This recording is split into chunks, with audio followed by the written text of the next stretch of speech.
Hi everyone, my name is Tiffany Guerra-Huang. Thank you so much for having me here and for the opportunity to share about the power of design, our why, and you in our interconnected society. I am so glad to be here in this class, especially at the intersection of my interests and as an Asian American woman myself, because I truly believe that in the past, jobs were about muscles, now they're about brains, but in the future, they'll be about the heart. It's not just about being data-driven with checklists, processes, protocols. There's power in introspection, self-awareness, and social conscientiousness in becoming modern leaders.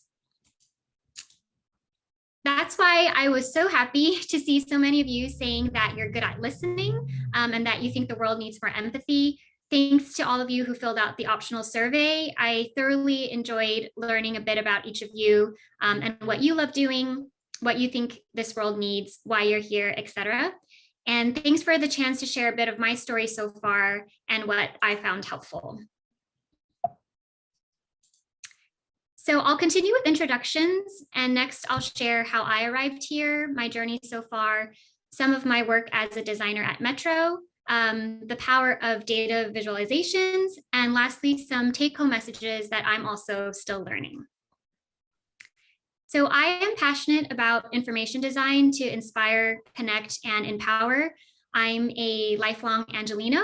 I'm here in Highland Park and acknowledge my presence on the unceded territory of the Gabrielina Tongva peoples and pay my respects to them past, present, and emerging. What do I love? I've always loved art as a kid and then dabbled in design via yearbook in high school. And I had access to quality education, both in being able to take art classes and I'm actually also a fellow Bruin. I majored in design media arts and minored in global studies. And through classes and mentors, discovered that I personally wanted to design for society and the public if possible. Rather than design for corporate product advertising that we're inundated with, like these iPod ads from the early 2000s, I think around when some of you were born. And through one of our design media arts classes, we saw an exhibit put on by the Center for the Study of Political Graphics, where this always stuck with me, how the ads were subverted with the infamous photo of a prisoner tortured in Abu Ghraib, the US-run prison in Iraq.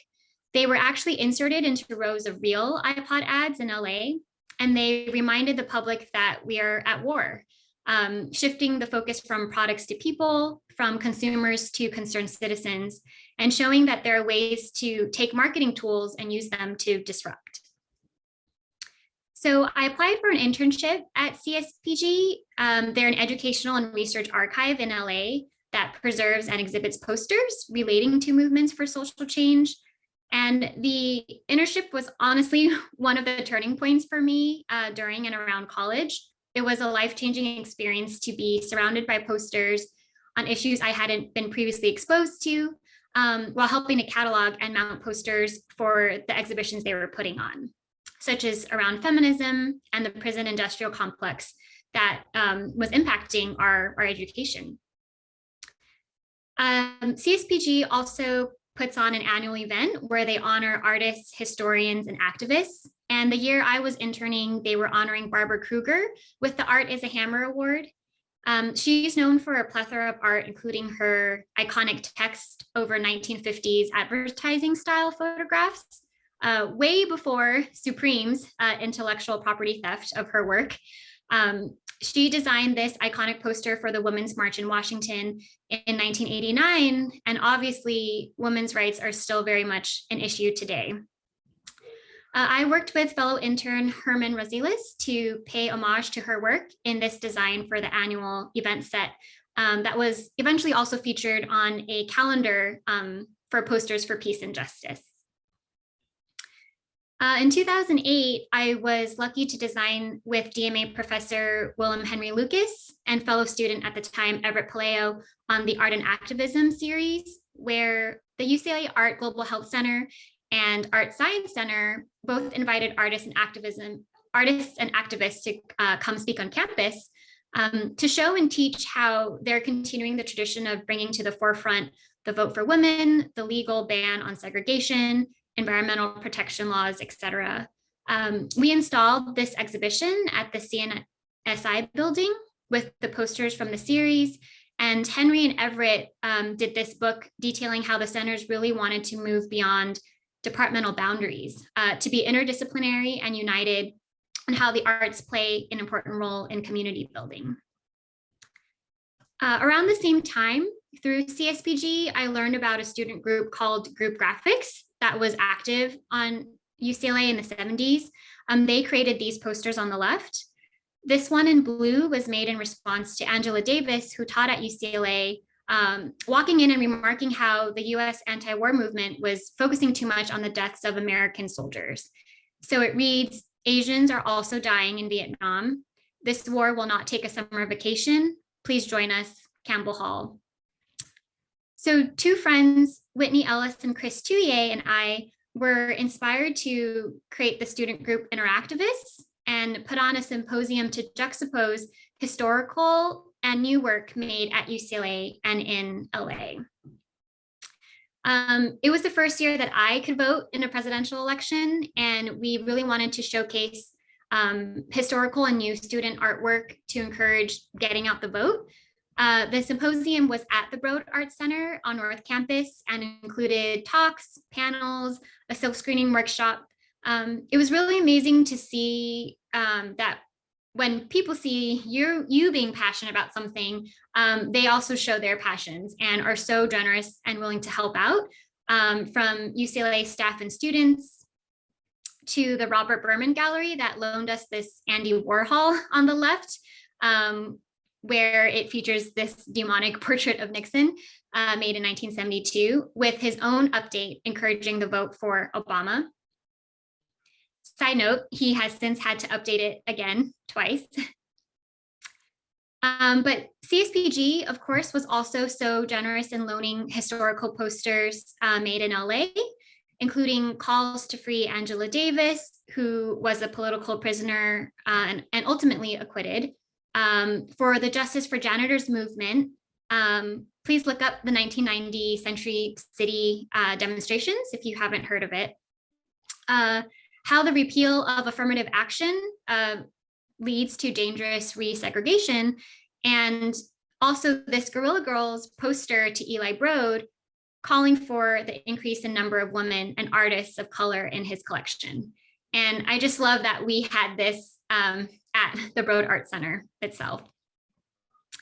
So these were some other photos taken of the symposium and the space, with this wall continuously added to, t-shirts made by students, student posters encouraging voting, on the lack of resources for education and people experiencing homelessness, but also these photographs taken by the student director of the Asian Pacific Coalition at the time, for the UCLA Vigil for Mike Cho earlier that year.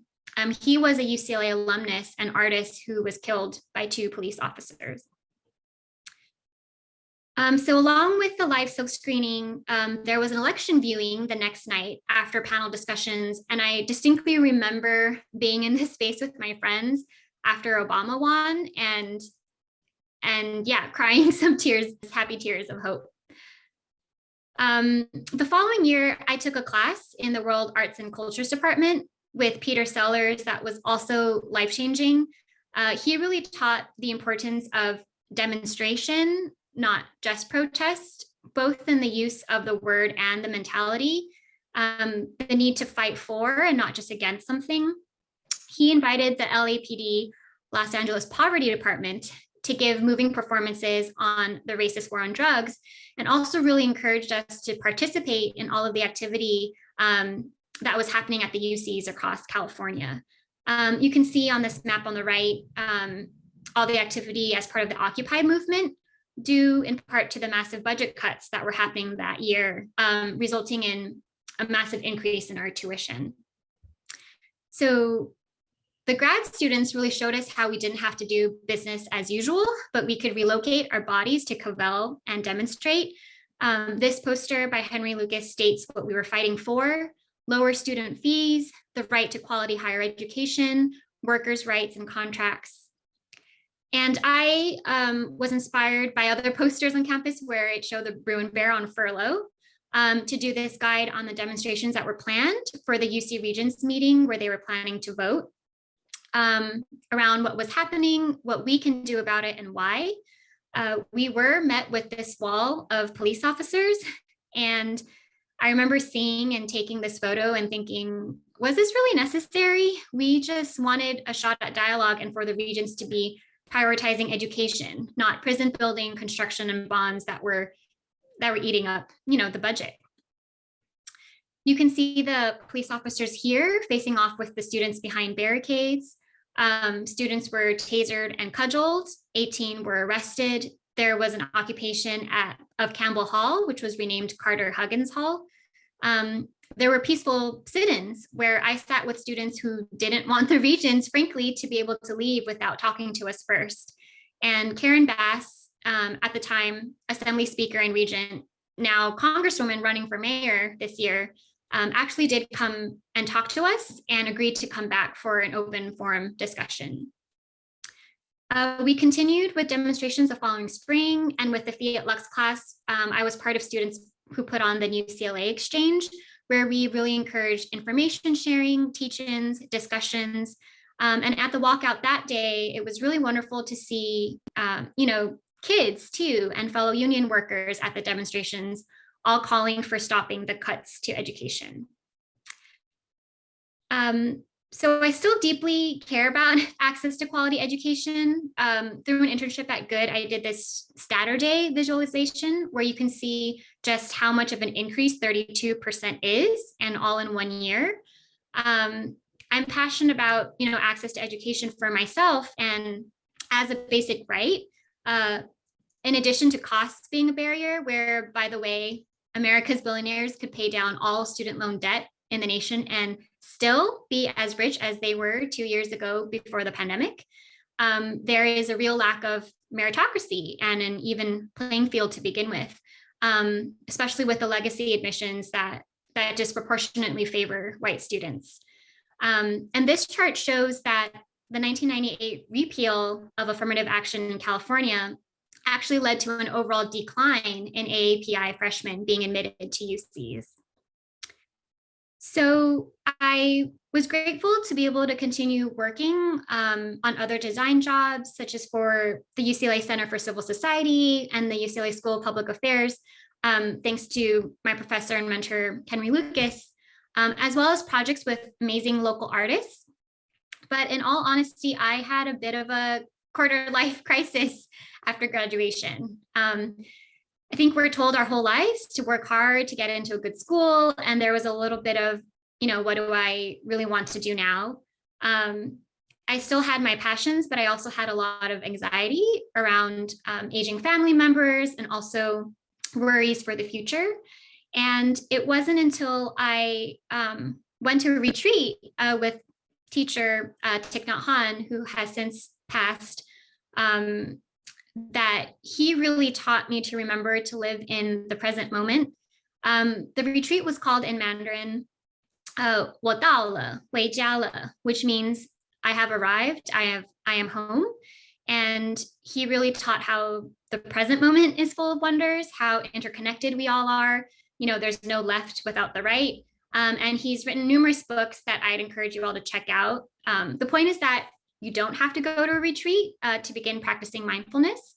And I'm still continuing to try to remember that peace has to begin with myself, starting small and starting local.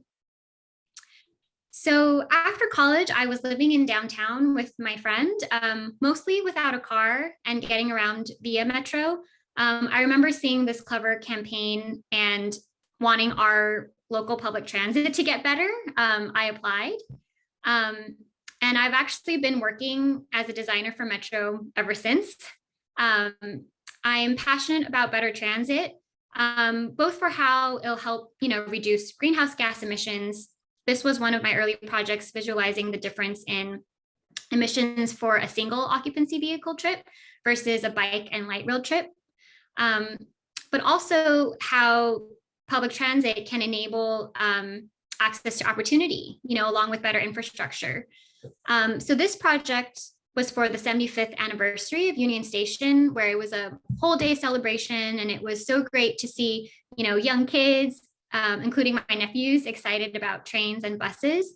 I also remember while working on this Metro art book that compiled essays and photos about Union Station, learning for the first time that the city's first Chinatown was demolished to make way for building Union Station. So, it's not just that it was the last of the great railway stations, but it's really important to remember what was here before. Such as the Chinese massacre of 1871 that had its 150th anniversary last year. It's been really encouraging to see more and more use of public space in this way, such as this broken news exhibit that highlights what happened at Union Station. And I even came across this at the Westfield Santa Anita Mall the other day with this large mural display by the Chinese American Museum to stop Asian hate. And it was only when looking up this mural that I also learned about how the Santa Anita racetrack was the site of one of the largest and longest running temporary camps where Japanese Americans were forced to live in converted horse stalls. Another Metro project for public engagement was to help shape our next LA. What goes into our long range transportation plan, that determines what we're building out over the next 40 years. So in the first phase, we really wanted to hear from the public and ask them to imagine what they wanted for their next LA. And after consolidating all the responses, asking them to rank their priorities, as there are always trade-offs involved. I remember this being such a highlight, seeing my nephews engage at one of the booths at the events across LA, and really, hoping to build out and improve our transportation system for myself and future generations. And ultimately, this plan includes projects for better transit, less congestion, complete streets, and access to opportunity. In reporting on project progress, you can see the power of visualizing data. In this design, I took the text on the left that's frankly hard to digest and put it in visual form, where the stacked bar graphs can show you more clearly what phase projects are in and also when they'll be completed, which is oftentimes what everyone really cares about most and what they want to know. We have 2 projects opening this year. And similarly, before and after maps showcasing how we're building out our system and how the projects intersect with congressional districts. These are used in grant applications that government relations brings to Washington. So on the left is what we got from our partners in planning, which is just as important, if not more important, getting all the correct data, which is oftentimes the hardest part. And on the right, using design to really focus and call out the better transit projects. We've also been working with DCR to make custom base maps that can make our map making more efficient and more consistent for the public. In the communications department, we're also doing more and more with GIS and trying to partner with ITS to connect data across silos. We have a lot of those still at Metro. And these story maps have been a great way to tell the story of a new project, including exactly where proposed alignment options are. People can zoom in and out on the map and see destinations along these corridors, ultimately showing how projects are about increasing access and making it easier for people to get around LA. One of the things I'm most excited about at Metro now are the initiatives from our Office of Equity and Race. For their equity platform overview, I designed this graphic to emphasize that equality is not the same as equity, and ultimately we're striving for justice. We also worked with our really talented illustrators called Down the Street to try and show and visualize what it would actually look like to move from historical inequities to justice. And ultimately, there are always important questions, right? Like, why do certain communities get more at grade projects, which have greater safety issues, when other projects are underground with heavy rail? So the Office of Equity and Race has asked planners and everyone at Metro actually dealing with budgeting, et cetera, to really consider equity in all of their projects as part of their budget proposals. They're asked to consider the benefits and impacts to equity-focused communities. And the beauty of maps is that you can layer information and see at a glance if projects are actually serving areas with the greatest needs. I also really love their Jedi book club that's trying to normalize conversations around race, especially in the workplace. All of these books so far have been so enlightening. The book we're reading now, Barrio America, How Latino Immigrants Saved the American City, has pointed to such telling historical facts, like how the present day equivalent of trillions of dollars were subsidized for migration to the suburbs, and 98% of loans were made to white people.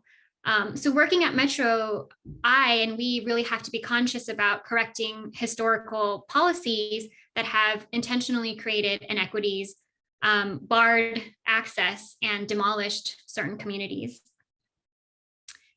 To better increase access to stops and stations, especially as part of first last mile planning efforts, one of the projects I'm actually working on with Albert and Esri is this engagement tool prototype to hear directly from people in the community about what their needs are, such as, better sidewalks, where they need safer crossings and lighting, curb ramps, shade, etc.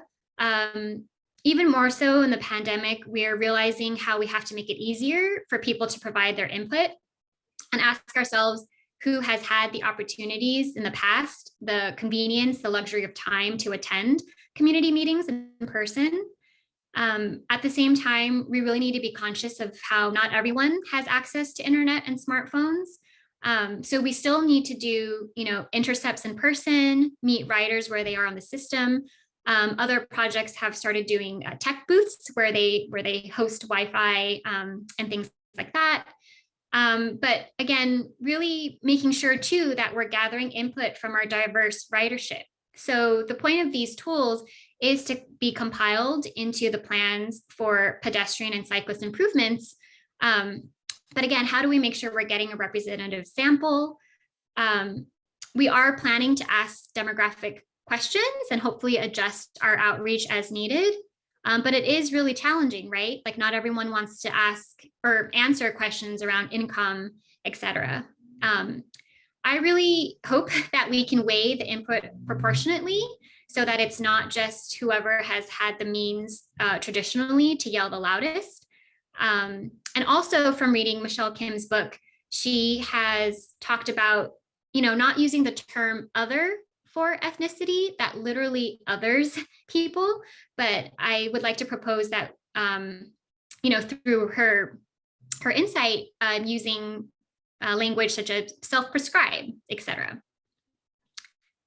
So, this is what access to quality transit can encompass, right? The curb cut effect, where, when we are designing for communities that have been historically marginalized, we're ultimately making things better for everyone.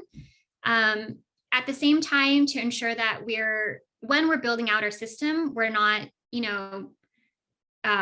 pushing out the very people we're intending to serve due to gentrification, displacement, lack of affordable housing options. We really also need to continue to be active in local elections and areas that Metro may not have exact jurisdiction or complete jurisdiction over. So this poster was one that I did as part of an open call where a group of designers, basically designed posters why the previous Measure S sucks. And luckily that was struck down. So again, sometimes good intentions are not enough. These are presentations from Future S, an amazing group that I encourage you all to check out, that I was lucky to see as part of the AIGA Design Conference. And in this presentation, they really asked, what is the fine line between romanticizing the struggles and actually nurturing the acts of everyday resistance of the marginalized? I know myself as a woman who would often ride metro late at night and maybe push the boundaries of what was safe. I want to know, what can a feminist city look like? What are the alternative ways that marginalized women now are having to navigate the city differently? This other presentation was also incredible in calling for doing away with the term vernacular. Again, oftentimes culture produced in the colonized country is seen as inferior to design produced in the colonial seat. And I really had to think back about what I've been taught about, Bauhaus and European design being good design. And looking back at my design history textbook, I saw that indeed in my textbooks, like a 500-page history of graphic design, there were only 11 pages dedicated to the so-called Asian contribution. So I'm really thankful for efforts such as these, the BIPOC design history, and where are the Black designers that are really shedding light on the missing aspects to what's been written and by whom, and how 3% of designers being Black, according to the 2019 AIGA design census, is really not acceptable. So similarly, W.B. Du Bois was a pioneer of data visualization among many other professions who was missing from my design education. There has since been these publications really highlighting the incredible Paris exposition that he designed with his students, such as this chart with the growing assessed value of household and kitchen furniture that had really started to paint an optimistic picture. But in his essay, 35 years after the exposition, he imagines, what might have been had the ruling class not exploited racial divisions between poor whites and former slaves. What would have happened if they hadn't failed to recognize their common plight? So with that, on to how much power there is in visualizations, which is why I'm really excited for all of you taking this class and honing your skills, both in critical thinking and design and map making. With all of the work though, and all of the examples, it's really important to start with the why. The what can get outdated, and even the how. Similarly with UX, you can think of that in some ways as the what users encounter as they interact. The larger customer experience needs to be considered, and also the holistic service design picture. The internal parts of an organization really need to align to deliver that experience. So Jen Cardello has said there are, 3 aspects to UX work. There's building the solution, there's understanding the solution, but then there's understanding the problem, which is what we really need to do first. Focusing on identifying and quantifying the problem from the get-go helps teams build strong alignment and combats against solution bias. So as Brene Brown has said, we're not here to be right, which is not possible to by jumping into rush solutions. We're here to get it right. The what must come after the why. Only then, we can look at what makes a good visualization. So the elements to consider are, information. Is it accurate and honest?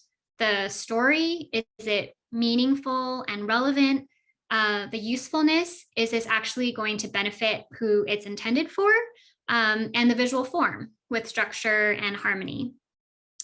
And of course, maps are an incredibly effective visualization tool.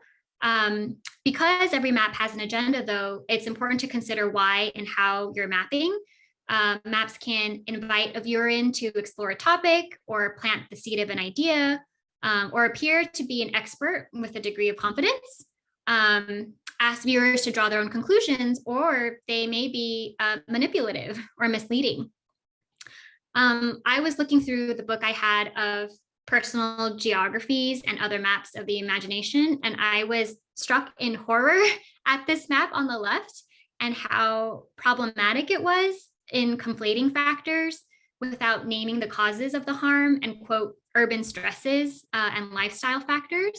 So as Michelle Kim has said in her book, more so on the importance of language, but how missing links can really create problematic causal relationships and render the forces of the systemic oppression invisible, while associating then the marginalized identities with the inequities they face. So even when maps are not the most sophisticated, like I found this one very effective because it reminds us about the people, the 40 million in California that are represented by 2 senators versus another 40 million people represented by 46 senators. And this infuriates me because anytime there's power concentrated in the hands of the few, you know, whether that's in corporations or in the state with dictators or with oligarchs that we have in America, it further distances the decisions that are being made from what the people actually need. And we're still dealing with the repercussions from these elections where 2 people became president despite losing the popular vote.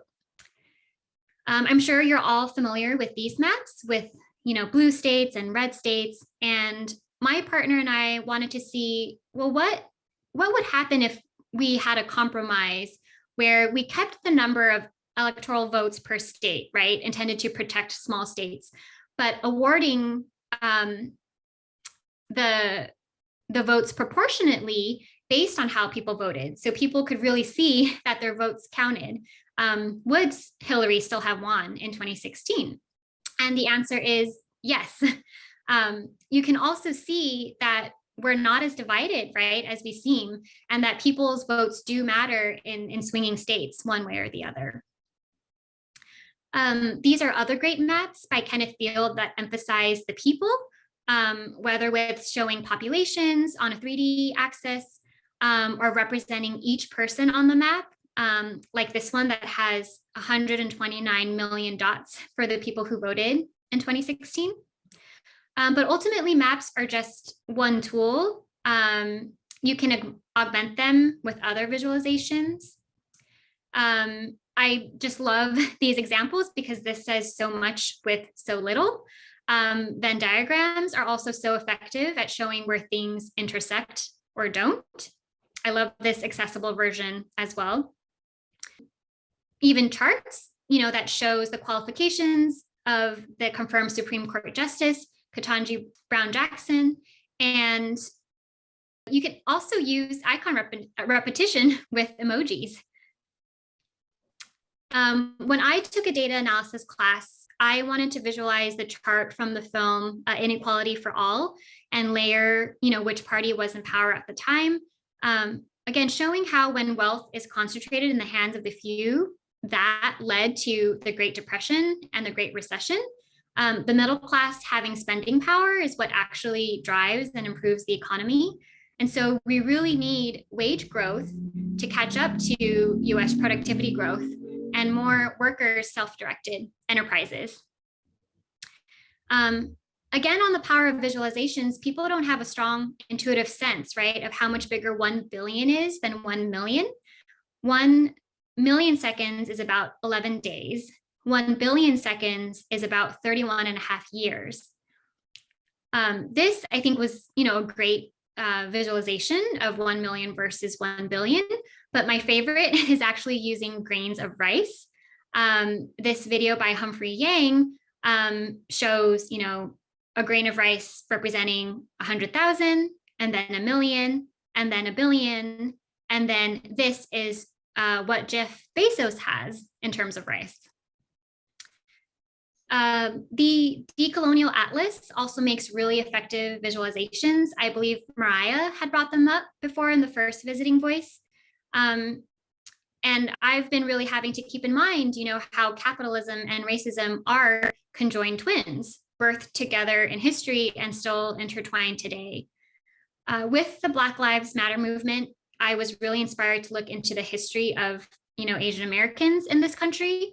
And back to the question of like, what would I have wanted to know or read at the time? It's really this. This was so encouraging to recognize. I believe that speaking out against racism, disparities is ultimately our show of respect for our elders.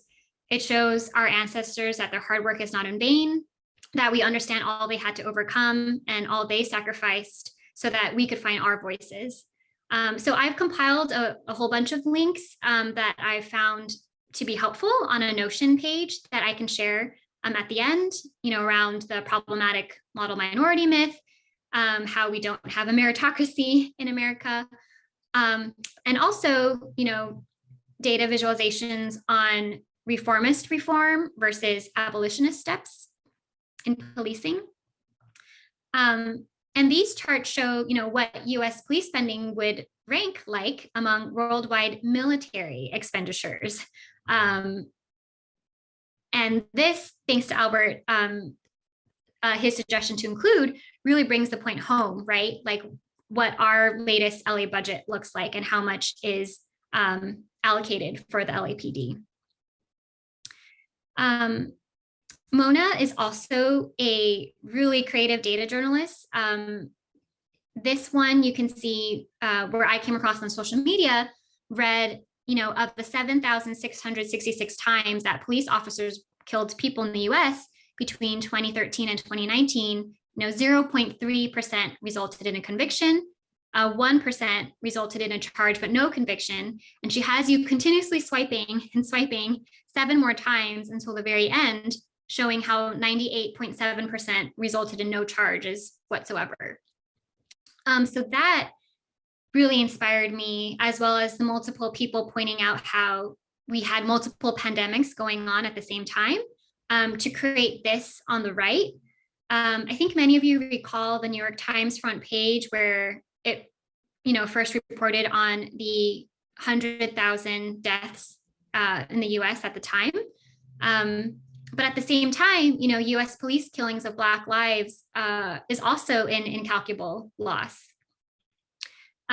This is zooming in closer, again, stating how they were not simply names on a list, they were us, and how the problem is a culture that's protecting wrongdoers and is fiercely resistant to change. Another issue that I deeply care about, of course, is the hate crimes and violence against Asian Americans that are happening more too for Asian American women. These 6 Asian American women that were killed in Atlanta really reminded me of my mom and my aunts. And I felt a strong urge to create this, to remember them and their names, and also see how their lives were cut short.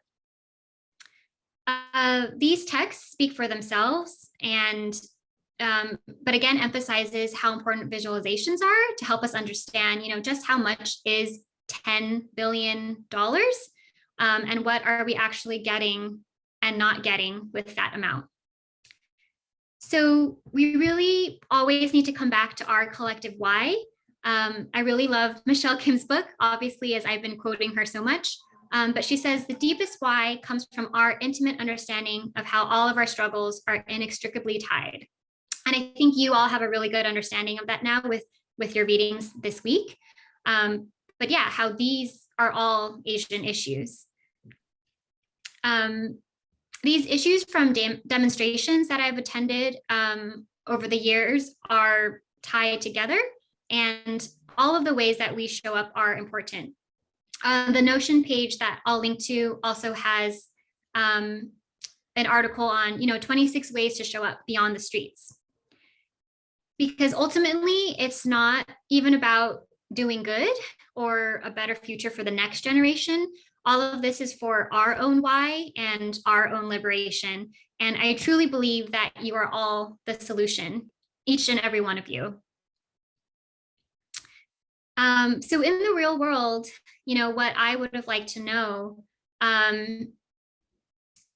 is remembering the 3 parts of ourselves in all of our work. The role of the artist, the warrior, and the meditator.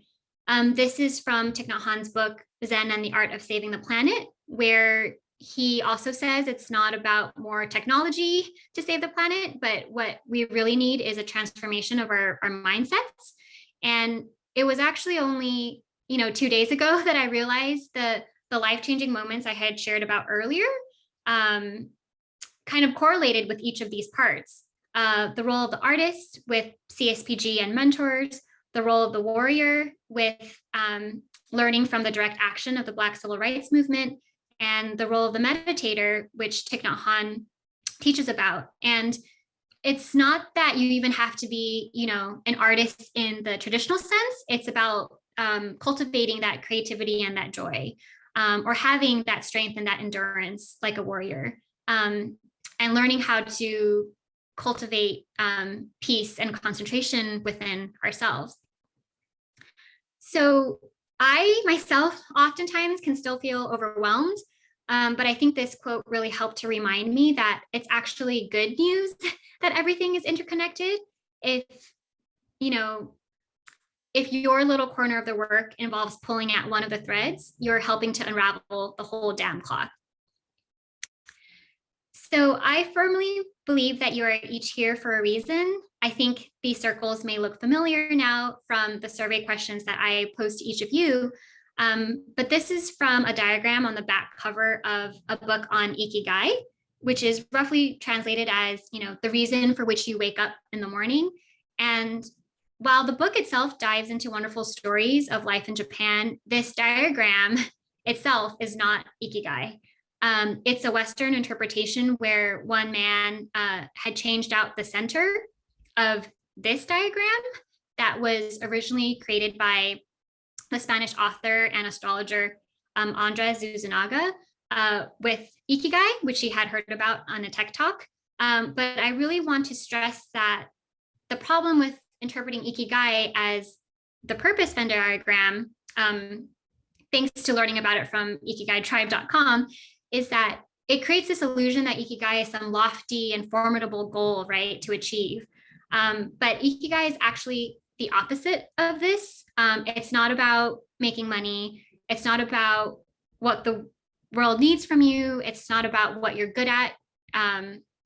You can always cultivate, your strengths and what you choose to master. It's really about these things, these 5 pillars, starting small, like this group project that you're doing and how that can be a catalyst for your future passions, releasing and accepting yourself, harmony and sustainability. I still think, it's important to speak up, and I'm still working on trying to do that more without fear of quote unquote rocking the boat. But also really the joy of little things that may be different for all of us. Like, I'm not a morning person. So for me, it's not going to be getting up early and doing exercise, before work. But it's going to be being in the here and now. For example, playing with my dog, or like some of you said, playing with your cats, being with your friends, the people you love, reading, exploring. And again, this brings me back to how much I loved each of your answers so much, because I am so excited for all of you and what you're learning in this class. Whether or not you have or haven't, quote unquote, figured out what you want to do with your life, like, that's totally okay. And in fact, having a beginner's mindset shows that you're really open to different possibilities. But I love that you all are really, learning about skills for having more empathy. So some last take-home messages. One, do things with other people. As an introvert myself, I've had to learn this the hard way, but everything I shared so far is a result of collaboration with other people. Rugged individualism is a myth, and really remembering our shared why. Learning about our histories to truly be equitable in our actions and how interconnected we all are. And again, emphasizing that you and your unique experiences matter, and that you are each here for a reason. So this quote on the left, I'm still working on remembering it. find my peace first, and then everything will fall into place. And I am truly hoping, here's to finding peace right here where you are for each of you. Thank you so much.